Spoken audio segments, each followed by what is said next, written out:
Where do you stand on issues with open government transparency? Are you a firm believer in open government? Absolutely. Absolutely. I mean, that's part of the isn't part of the reason why people get into politics is because they're sitting on their couch and they see a lot of things going on that are concerning to them, you don't. It's hard to it's hard to know who you can believe. As you can go from one station to the next, and it's a totally different perspective. So I think we definitely need transparency in government. I really do, because if not, unfortunately, not everybody's super ethical like you and I.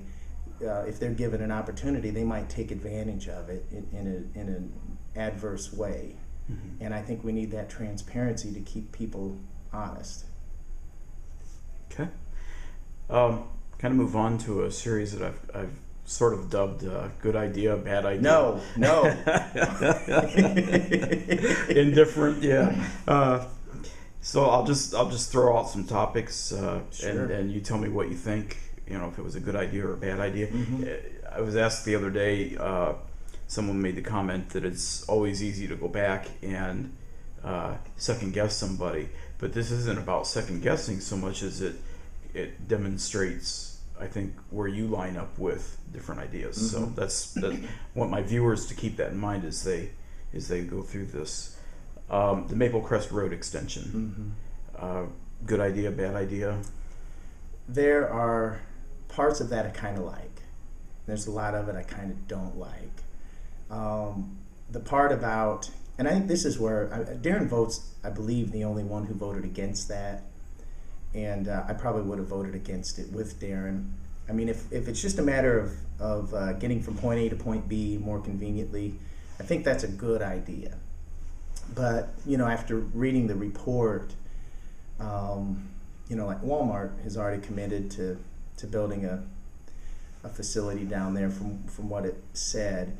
And I don't think we really need any more big super box stores on the outskirts of the city limits. And I base that on a couple reasons. I mean, retail in general is going to continue to kind of decline. And what I mean by retail, I mean brick and mortar retail, because the internet is really impacting retail as we know it. That's why when you go to the mall, you see a lot more empty stores. I mean, it used to be you could buy a baseball, you'd have to go to the mall to buy the baseball cap. Now you go click, click, click, and it shows up at your door. We have a lot of people in this community that have invested in strip malls and developments, retail developments, and there are a lot of empty buildings. I mean, there are. We're in a sluggish economy right now. It's going to take a long time to fill those back up. No different than residential real estate. There's a lot of foreclosures, empty buildings out there. It's going to take a while to fill those buildings back up. So that's one reason I would have been against any sort of a retail development down there.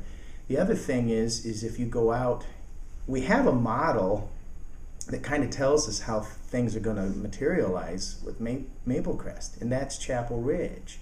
Okay, now that Chapel Ridge, I mean, it's pretty busy out there, but when you go out to Harlan and Woodburn and Grable and talk to those people, it devastated their economies, just devastated them. If you go to Georgetown and talk to the people in Georgetown, did that help Georgetown or hurt Georgetown? So was that a lateral move? I mean, if you create jobs, but if you're taking them from here and here, I mean, is it really?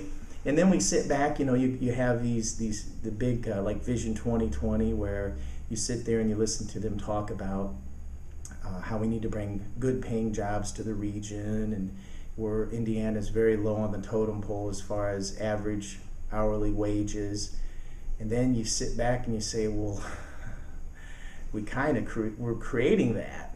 I mean, we are. Mm-hmm. I mean, so that aspect of the Maplecrest extension, I probably wouldn't have supported it because of that, because of the adverse effects. that a retail development's going to have on the. I mean, you can't just look at what it's going to. All right, yeah, it's going to. This area is going to prosper, but what in the world is it going to do to everything around it? And anyway, though, that's kind of my take on Maplecrest Extension. Now, when you look at the, there's also some industrial development that they're talking about down there, and there's a rail down there, so that makes it a little bit intriguing, possibly for industrial. But once again, going back to my experience as a broker, manufacturing, it's all about logistics. It's all about logistics.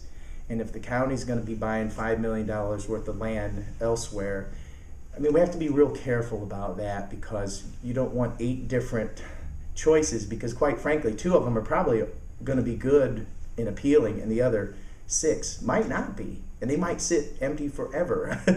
So, I mean, Woodburn's had a shovel-ready site, little industrial park, since 1980. There's only 2 businesses in it. Now, granted, I think the Fort to Port is going to really help that, little area there. So, but we do have to be real careful. And so to go back to the original question, Maplecrest Extended, the other thing that the report states is that it'll create 7,000 jobs. And to me, when you really think about that for about 15 seconds, that would be like 70 businesses coming in with 100 employees per business. And I don't buy it. So, once again, I think I probably would have voted against that with Darren, based on those merits. And it's, quite frankly, it's a lot of money to spend. I was a little disappointed in that they didn't do the soil samples prior to making the decision. And that's something, I mean, not to toot my own horn, I would have caught that. And the only reason why is because we were going to develop our property up at the lake. And it's on a lot of fill, our little area there. And we got approved for 14 single-family homes on our property. The zoning, the wells. It was a real good learning experience for me, because I learned a lot about developing and the procedure to go through that. But we had to do, in some spots, we had to have 80 feet long pilings because of the soil.